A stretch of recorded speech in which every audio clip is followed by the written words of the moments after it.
retour à Montréal après 7 ans d'absence avec sa tournée Freshen Up, le Britannique a proposé un survol de 60 ans de carrière dont presque tous les jalons se veulent une référence de la mémoire collective de quelques générations. A Hard Day's Night, d'entrée de jeu, a évoqué à la fois le phénomène musical et social nommé Beatlemania et le film du réalisateur Richard Lester où Paul, John Lennon, George Harrison et Ringo Starr tentent d'échapper à des hordes de fans déchaînés. Les années d'effervescence du fad fournaissant ont pu être visualisées durant Can't Buy Me Love, lorsque des images d'archives en noir et blanc du début des années 1960 étaient projetées sur les écrans. La dernière fois que McCartney a interprété ces deux chansons à Montréal le même soir, c'était le 8 septembre 1964, au Forum, avec ses copains des Beatles. De toutes les tournées que McCartney a proposées depuis 3 décennies, rarement a-t-il autant mis d'accent sur les premières années du Quatuor de Liverpool que celle-là. Durant le bivouac acoustique, il a mis à profit les talents d'harmoniciste de Paul Weeks afin de nous offrir une magnifique version de Love Me Do qui a bercé plus de 18 000 spectateurs. Bien mieux, il a ressorti depuis 2 semaines des boules à Nick Prono Me To You qu'il n'avait pas joué sur scène en Amérique depuis 1964. 60 ans en arrière. Sir Paul a même plongé aux racines des Beatles, quand 3 d'entre eux se nommaient encore The Carrymen, en interprétant In Spite of All the Danger, une composition McCartney-Harrison, façon country rockabilly. Le démo de cette chanson a été enregistré à Liverpool en 1958, il y a 60 ans cette année. Nous avons donc eu droit à la première chanson officieuse des Beatles, à la première chanson officielle, Love Me Do, et à la première chanson du premier long jeu, Is Or Standing There, offerte avec fougue au rappel, le même soir.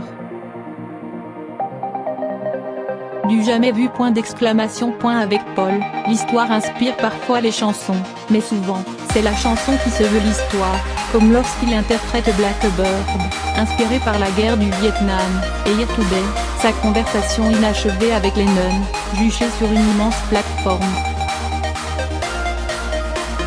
Parfois, c'est malheureusement l'histoire qui se greffe à une chanson. On a beau être ébahi de voir McCartney interpréter rageusement Helter Skelter après plus de 2h30 de prestation, peut-on entendre ça sans penser à Charles Manson? Moi pas. Quelquefois, c'est l'histoire qui nous rattrape. Les Ruines n'ont pas été laissés en reste. L'histoire des Ruines a beau être moins légendaire que celle des Beatles, les titres de cette période ont souvent droit aux meilleures interprétations. Letting Go était magnifié par le trio de cuivre, une nouveauté pour cette tournée. Iggy était dynamique, Let Me Roll It était dynamité et Let Me In, carrément sublime, avec son solo de trombone. Et là aussi, il y a de bonnes histoires. Entendre Bandon Duran en voyant sur écran des images de la séance photo qui a mené à la pochette de l'album, avec les acteurs James Coburn et Christopher Lee, le boxeur de John Conte et Sir Clément Freud, le petit-fils de Sigmund, se veut un frisson de premier ordre. Ou encore, voir les photos prises par Linda McCartney de Paul et de ses enfants durant l'interprétation de Maybe I'm Amazed, ça ne laisse pas imperturbable. C'est néanmoins après cette chanson que l'on a réalisé que l'histoire, par définition, ça peut être long, et que les gens changent en vieillissant. Dans le cas de Maca, c'est uniquement vrai pour la couleur des cheveux et le timbre vocal. Comme d'habitude, il s'est égosillé avec Maybe I'm Amazed dans la chantant dans la clé d'origine et I've Just the Enough qui suivait, en a payé le prix.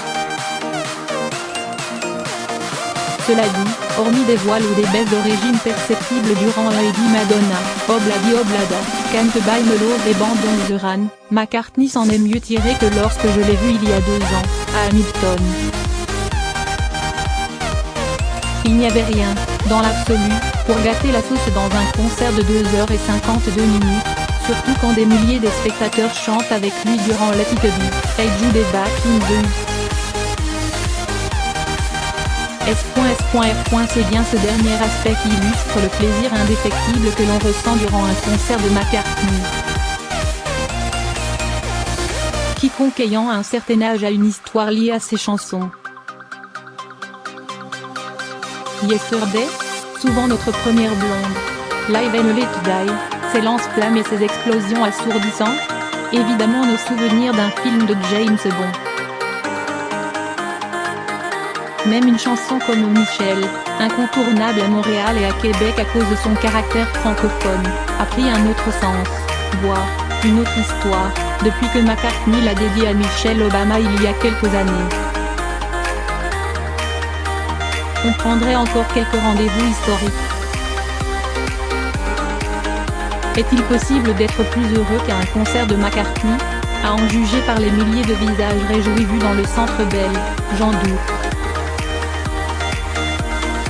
Et si cela est dû à l'universalité du répertoire, ça tient beaucoup à son auteur, compositeur et interprète. Mince comme à 20 ans, vif d'esprit et dans une forme physique exemplaire, McCartney s'amuse encore et toujours comme l'ado qui s'était joint au carrément il y a 6 décennies. Il s'exprime occasionnellement en français et il a la classe d'inviter sur scène au rappel 2 femmes qui tenaient une pancarte sur laquelle on pouvait lire « I really want to hold your hand ». Les admiratrices sont venues du Japon pour assister au concert. Le prénom de l'une d'entre elles, Yoko. Il fallait voir la tête de Paul. Même à 76 ans, McCartney fait ou refait l'histoire. Egypt Station, son nouveau disque, est numéro 1 au Canada et le trio de nouveautés proposées, comme I'm To Me, Who Cares, For You, a drôlement fait mouche.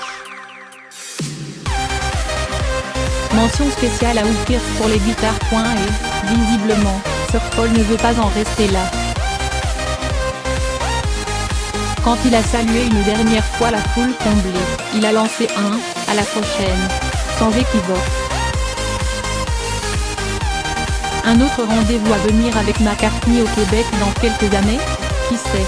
Des rendez-vous historiques comme celui de jeudi, on en prendrait encore quelques-uns.